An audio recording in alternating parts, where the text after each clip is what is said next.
Hello বন্ধুরা, তোমরা সবাই কেমন আছো?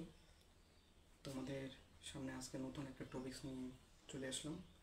আজকের টপিক হচ্ছে রবীন্দ্রনাথ ঠাকুরের যে উপন্যাস রয়েছে সে উপন্যাসগুলো একজন স্টুডেন্ট কীভাবে খুব কম সময়ের মধ্যে নিজের আয়ত্তের মধ্যে আনতে পারে এবং কীভাবে সে যে কোনো পরীক্ষায় কয়েক সেকেন্ডের মধ্যে উত্তর দিতে পারে।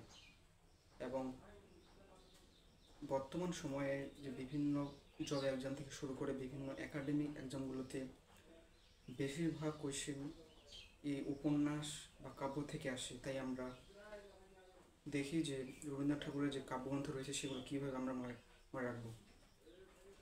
এখানে আসলে সেজুতির মেয়ে মানসী রোগশয্যা থেকে আরোগ্য লাভ করে পূরবী নামক এক নবজাতকে মাথার চুল ও বলাকা নামক ব্লেড দিয়ে কেটে সানায় বাজিয়ে চৈতালিকে সাথে নিয়ে কমল হৃদয় মনে কল্পনা করতে করতে সোনার তরীতে চড়ে কণিকাদের বাড়িতে পৌঁছালো।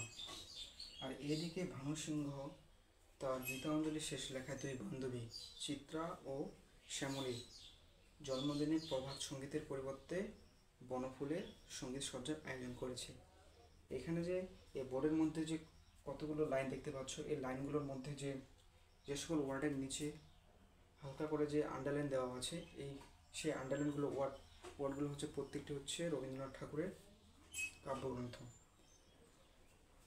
এখানে দেখতে পাচ্ছ সেজুতি, মানসী, রোগশয্যা, আরোগ্য, পূরবী, নবজাতক, বলাকা, চৈতালি, কমল, হৃদয়, সোনারতরী, ভানুসিংহ, গীতাঞ্জলি শেষ লেখা, দিগন্ধবী, চিত্রা, শ্যামলী, প্রভাত সঙ্গীত, বনফুল ও সঙ্গীত সজ্জা। তাই একজন স্টুডেন্ট যদি এভাবে এই টেকনিক অবলম্বন করে মুখস্থ করে তাহলে সে খুব কম সময়ের মধ্যে পরীক্ষায় উত্তর দিতে পারবে।